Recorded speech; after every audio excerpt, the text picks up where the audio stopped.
ole omendan.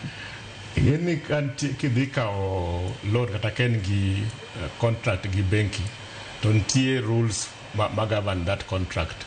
Ka onego bed ni nitie gimichulo to kichulo to bank nitie gi right mar kao okang' ma giparo ni onego bed ni gikao mondo giyud pesa gi.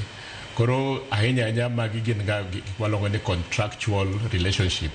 Ma koro bank nitie gima onego bed ni timo to kat mokao loan ni nitie gima onego bed ni timo. Ka nitie chandruok moro kata ka nitie nobed no giwinjre maber to ng'ato onego bed ni ng'iyo sheria mane oriwogi that contract mondo ging'e what action to be taken. Koro sana contractual obligations tek mondo idonje e kindgi nikech unless koro nitie ng'at ma koro otimo gimoko onego bed notimo kisheria to koro awinjo to wacho ni koro watim nang'o. Lakini weche mag contract go bageni chopo nyaka kuma gidhi nyaka e court. Kaya koro maybe okitimo gimondo bed timo to koro nyaka tere e court mondo court oyalu mondo ne ni shida ni kanye to ngano mondo bed ni timo which kind of action.